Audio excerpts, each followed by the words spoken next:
اللہ تعالیٰ فرماتا ہے قرآن پاک میں سورۃ دخان میں ان المتقین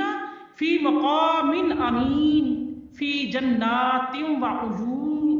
یلسبون من سندس واستبرق متقابلین کذالک وزوجناہم بحور عین یدعون فیہا بکل فاکہۃ امین لا یذوقون فیہا الموت الا الموتۃ الاولی ووقاہم عذاب الجحیم فضلا من ربک ذالک هو الفوز العظیم۔ بے شک متقی لوگ امن کی جگہ میں ہوں گے، جنتوں میں اور چشموں میں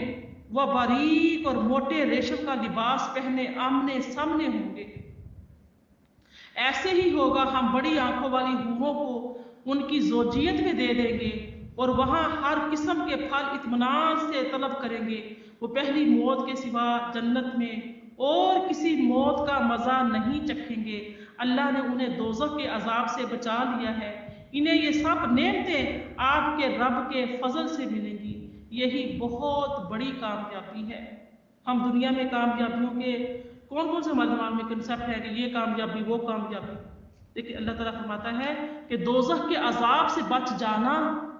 کامیابی ہے، اللہ کی رضا کو پا لینا کامیابی ہے، یہ کامیابی ہوگی جس کو ہمیں حاصل کرنا چاہیے۔ اللہ تعالیٰ نے سورۃ الرحمن میں فرمایا وَكَأْسٍ مِّن مَّعِينٍ لَا يُصَدَّعُونَ عَنْهَا وَلَا يُنزِفُونَ۔ سورۃ الواقعہ میں سوری میں نام بدل گئی۔ تو کیا ہوگا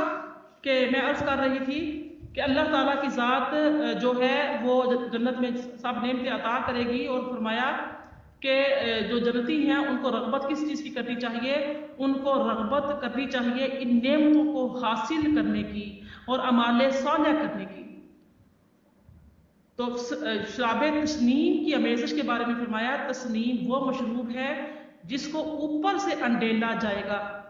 یہ جنت کے سب سے افضل شراب ہے۔ کون سی شراب ہے؟ سب سے افضل شراب ہے جو اوپر سے انڈیلی جائے گی، چشمے ہیں جس کے بارے میں اللہ تعالیٰ کی ذات نے قرآن پاک میں ارشاد فرمایا ہے کہ وَمِزَاجُهُ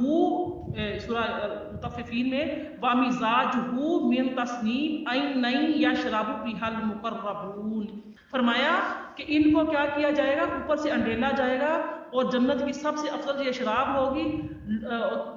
یعنی کہ تسنیم جو ہے اس کا کیا معنی دیا گیا ہے کہ بلندی، یعنی کہ اونٹ کی جو کوہان ہوتی ہے اس کو بھی کہا جاتا ہے تسنیم، کیونکہ اس کی کوہان ہے وہ اونچی ہوتی ہے، تو اس لیے جو قبر جو ہے قبر اونچی ہوتی ہے تو اس کو بھی کہا جاتا ہے تسنیم القبور، تو اس کو بھی یعنی کہ وہاں پہ تسنیم اسی کو کہا گیا ہے کہ جو اونچی جگہ سے انڈیلی جائے گی، یعنی کہ ویسے میں نے پہلے ذکر کیا کہ شراب کے چشمے جو ہوں گے، تو حضرت عبداللہ بن مسعود فرماتے ہیں کہ تسنیم جنت میں ایک چشمہ ہے جس سے صرف مقربین کو پلایا جائے گا، اور ایک قول یہ بھی ہے کہ تسنیم ہوا میں ایک چشمہ ہے جو اللہ تعالیٰ کی قدرت سے بہہ رہا ہے، اور اس سے اہل جنت کے برتنوں میں صاف شراب انڈیلی جائے گی۔ پھر ارشاد فرمایا اللہ تعالیٰ کی ذات نے مجرموں کے بارے میں ان الذین اجرموا کانوا من الذین آمنوا یضحکون وَإِذَا مَرُّوا بِهِمْ يَتَغَامَزُونَ، بے شک مجرمین دنیا میں مومنوں پر ہنستے تھے، اور جب ان کے پاس سے گزرتے تھے تو ایک دوسرے کو آنکھیں مارتے تھے۔ یہ ہوتا ہے نا کہ اگر کوئی انسان نمازی ہو تو کہتے ہیں بڑا تو نمازی بن گیا، یا ہمارے مسلمانوں کا بھی رویہ ہے، ایک انسان 5 ٹائم کی نماز پڑھتا ہے تو اس کا مذاق بنایا جاتا ہے، کوئی حج کر کے آ جاتا ہے تو اس کا مذاق بنایا جاتا ہے، کوئی پردہ کرتا ہے تو اس کو نکھیوں سے دیکھا جاتا ہے، آنکھیں ماری جاتی ہیں، اس کا مذاق بنایا جاتا ہے، یعنی کہ نیک کام کرنے والوں کا مذاق بنایا جاتا ہے۔ یہ تو کفار کا طریقہ ہے، مسلمان کا کبھی مذاق نہیں بناتا، بلکہ اس کو دعا دیتا ہے کہ اللہ تعالیٰ یہ جو انسان نیک کام کر رہا ہے اس کو اس میں استقامت دے، اس کو اخلاص عطا فرما، اس کی زندگی میں برکت دے، اس کو صحت دے، اور اپنے لیے دعا کرتا ہے کہ اللہ پاک مجھے بھی اس جیسے عمل کی توفیق عطا فرمائے دے جس کی تو نے توفیق اس کو دی ہے اور جس سے تو راضی ہوتا ہے۔ تو ایک دوسرے کو دیکھے تو اس طرح کی دعا دے، جب کوئی نیک کام کر رہا ہو تو اس کے لیے نیکی کی دعا دے، استقامت کی دعا دے، زندگی میں صحت میں برکت کی دعا دے اور ایمان کی دعا دے، اور خود اپنے لیے دعا کریں کہ اللہ پاک ہمیں بھی اپنی ایسا بنا دے کہ تو ہم سے راضی ہو جائے، ہم بھی اچھے کام کرنے لگیں۔ یہ کفار کا طریقہ ہے۔ کفار کیا کرتے تھے؟ وہ نکھیوں سے اشارے کرتے تھے۔ تو اللہ تعالیٰ نے یہاں پہ اس کا وہی ذکر فرمایا ہے کہ آخرت میں یہ جو ہے جو نعمتیں ملیں گی وہ مومنین کو ملیں گی، اور کفار کے لیے کیا ہوگا؟ وہ جو کفار تھے وہ دنیا میں مومنین کا مذاق اڑاتے تھے، ان کی تحقیر کرتے تھے، تو آخرت میں کیا ہوگا؟ معاملہ الٹ ہو جائے گا۔ معاملہ الٹ کیا ہوگا کہ اب جو ایمان والے ہوں گے وہ ان کو دیکھ کر مذاق بنائیں گے۔ جب وہ کفار جو ہیں رو رہے ہوں گے، چیخو پکار کر رہے ہوں گے، جہنم میں جل رہے ہوں گے،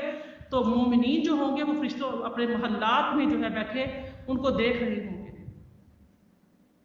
کیونکہ یہ محلات جو ہوں گے جنت کے جو محلات بنائے گئے ہوں گے ٹرانسپیرنٹ ہوں گے۔ ہم ایک دوسرے کو ہر انسان اپنے اپنی منزلوں پہ بیٹھا دیکھے گا، اپنے اپنے منازل پہ، منازل اس کو اس کے اعمال کے حساب سے اللہ تعالیٰ کے فضل و کرم سے ملے گی۔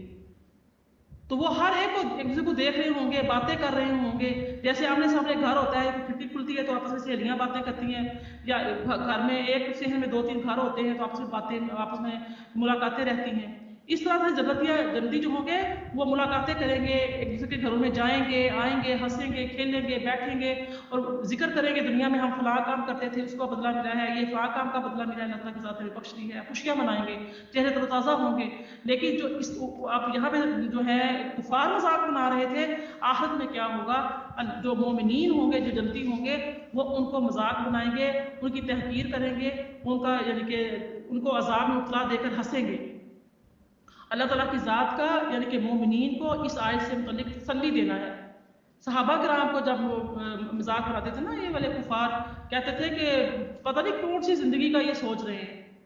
کون سے جھوٹے خواب نبی کریم صلی اللہ علیہ وسلم ان کو دکھا رہے ہیں، کون سی باتیں ان کو بتا رہے ہیں جو کہتے ہیں موت آئے گی تو یہ ہو جائے گا، تو وہ ہو جائے گا، فلاں ہو جائے گا، ایسے ہو جائے گا، ویسے ہو جائے گا۔ تو اللہ تعالیٰ کی ذات نے ان کو یہ فرمایا کہ بھی یہ جو دنیا ہے ختم ہونے والی ہے، عن قریب جو ہے تم جلد ہی اس چیز میں جب آؤ گے پھر دیکھو گے کہ جو مسلمان ہیں وہ کس طریقے سے اللہ تعالیٰ کی نعمتوں میں ہیں، اور جو کفار ہیں وہ کس طریقے سے جل رہے ہیں۔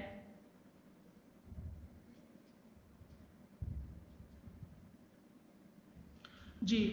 تو کیا فرمایا اللہ تعالیٰ کی ذات نے سورہ مطففین کی آیت نمبر 29 میں کہ بے شک مجرمین دنیا میں مومنوں پر ہنستے تھے،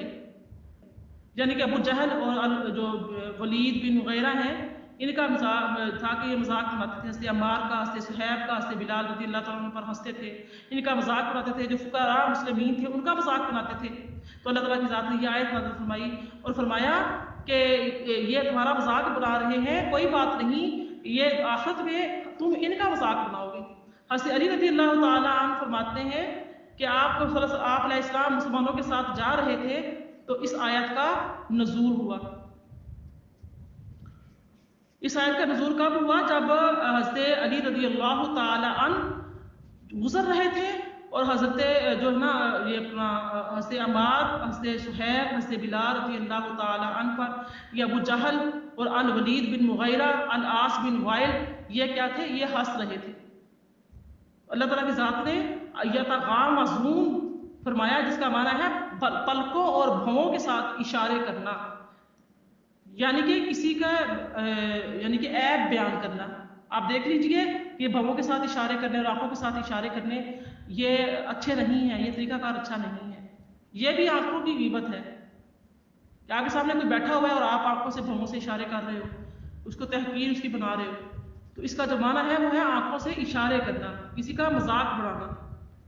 تو اللہ تعالیٰ کی ذات فرماتا ہے کہ یہ مشقت اٹھا رہے ہیں، دنیا کی لذتوں سے منہ موڑ رہے ہیں، تو ان کا خیال ہے کہ ان کو ثواب ملے گا، ایسا نہیں ہے۔ اور جب اپنے گھروں کو جاتے تو ہنسی خوشی لوٹتے، یعنی کہ وہ اپنے شرک اور معصیت کے کام کرنے اور دنیا کی لذتوں کو حاصل کرنے پر خوش ہوتے تھے، مسلمانوں کی مذمت کرتے تھے اور مذمت کر کے مزے لیتے تھے۔ کیا ہو رہا ہے آج کل؟ ایسے ہی ہوتا ہے، کفار جو ہے مسلمان کو تنگ کر رہے ہیں، قتل و غارت کر رہے ہیں، مروا رہے ہیں اور مزے لے رہے ہیں، ان کو حقیر جانتے ہیں، ان کی تحقیر کرتے ہیں، ان کو تذلیل کرتے ہیں، تو بروز قیامت اس کا الٹ ہو جائے گا۔ پھر اللہ کی ذات نے سورہ مطففین کی آیت نمبر 2 میں فرمایا جب وہ کفار مومنوں کو دیکھتے تو کہتے ہیں کہ یہ تو لوگ ضرور گمراہ ہیں، یعنی کہ گمراہ سمجھتے تھے ان کو، کہتے تھے کہ صرف یہ تمام دنیا کی نقد لذتوں کو دیکھ کر، جو چیزیں سامنے ہیں، فرض کریں شراب ہے سامنے ہے، اس کو چھوڑ کے حرام غلط نہ یعنی کہ عورتوں کی طرف نہیں دیکھتے، حسین و جمیل عورتوں کو دیکھ کر منہ موڑ لیتے ہیں، کہتے ہیں نہیں یہ حرام ہے ہمارے اوپر، اور حلال کی طرف بڑھتے ہیں، حرام کو چھوڑتے ہیں، سود کی طرف نہیں جاتے، بدکاری فحاشی زنا کی طرف نہیں جاتے۔ ایسے مومنین جو عورتیں ہیں وہ اپنے یعنی کہ تمام ہر طرح کی لذات شہوات کو دنیا میں چھوڑتے ہیں۔ تو یہ کہتے ہیں یہ جو نقد مزہ جو سامنے آ رہا ہے، جو ہاتھوں ہاتھ مل رہا ہے، یہ کیسے مسلمان ہیں، یہ کیسے لوگ ہیں، پتہ نہیں ان دیکھی ان سین چیزوں کے اوپر یہ تکیہ کیے ہوئے ہیں۔ تو پھر وہ مذاق بناتے تھے، تو ایسے کیسے ہوتا ہے کہ ان کو یہ چیز ملے گی، یہ تو جھوٹے ہیں۔ ایسے ہی پھر اللہ کی ذات نے فرمایا کہ اے کفار تم مومنین پر نگران نہیں ہو، تمہیں نگران نہیں بنا کے بھیجا گیا کہ تم ان کی نگرانی کرو کہ مومنین کیا کر رہے ہیں اور کیا نہیں کر رہے ہیں۔ ان کے دلوں کا حال تو میں جانتا ہوں، ان کے اعمال کا نگہبان تو میں ہوں، اور ان کو صلہ بھی میں نے ہی دینا ہے، اجر بھی میں نے ہی دینا ہے، اور تم انہیں کی نگہبانی کیوں کر رہے ہو؟ یعنی کہ اللہ تعالیٰ کی ذات نے کافروں کو مسلمانوں پر نگران بنا کر نہیں بھیجا، اور وہ مسلمانوں کے اعمال اور احوال کی نگرانی کرتے رہے، اور نہ اللہ تعالیٰ کی ذات نے ان کے اعمال یعنی کہ ان کے جو اعمال ہیں جو حق ہیں یا باطل اور ان کے جو ان پر جو عیب لگائے وہ گمراہ ہیں، یہ بھی بات نہیں ہے،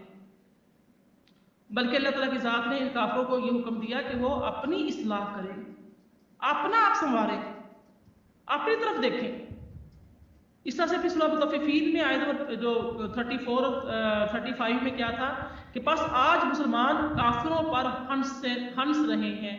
عزت والی مسندوں پر بیٹھے دیکھ رہے ہیں۔ مسلمانوں کے کفار پر آخرت میں ہنسنے کی جو ہے وہ جو وجوہات بیان کی گئی ہیں، یعنی کہ جو مسلمان ہنسیں گے اور جو کافر عزت والی مسندوں پر بیٹھے ہوں گے، تو وجوہات کیا تھی کہ دنیا پر کفار مسلمانوں کی تنگ دستی اور ذبح حالی کو دیکھ کر ہنستے ہیں، اور آخرت میں مسلمان کفار کو عذاب میں مبتلا دیکھ کر ہنسیں گے، اور اس پر ہنسیں گے کہ کفار نے باقی لذتوں کے بدلے میں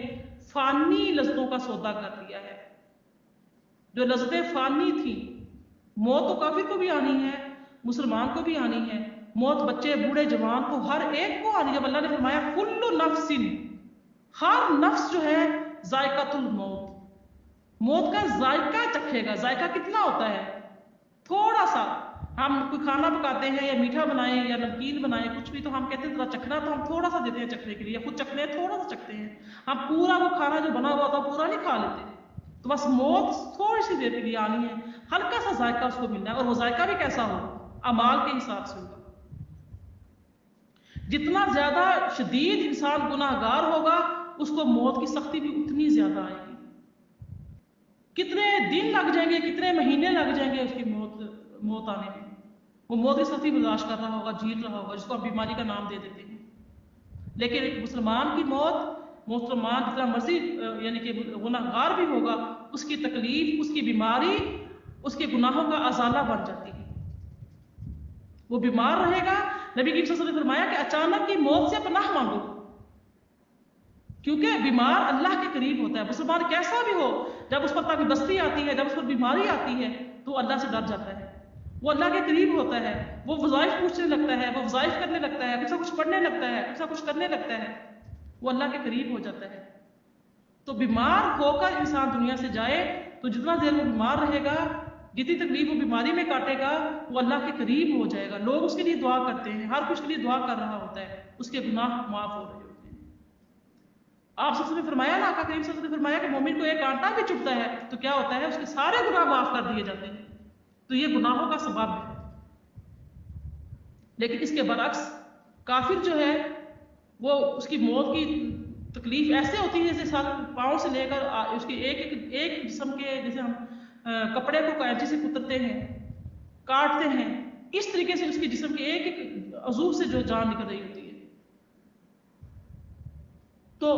کفار جو تھے وہ دنیا میں تنگ دستی، جو مسلمانوں کی تنگ دستی ذبح حالی دے کر ہنستے ہیں، تو آخر میں مسلمان کفار کو عذاب میں دے کر ہنسیں گے، اور اس پر ہنسیں گے کہ کفار نے باقی لذتوں کے بدلے میں فانی رزقوں کا سودا کر لیا اور ان کو اس تجارت میں خسارہ ہوا، جو تجارت دنیا میں کی تھی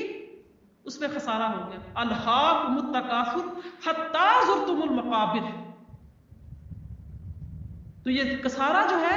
یہ کیا ہے؟ کثرت کی طلب، ہر وہ چیز کی طلب کرنا جس کی یعنی ہر چیز کی خواہش کرنا جو آپ کا وقت ضائع کر دے، جو آپ کے وقت کو برباد کرے۔ تو خسارہ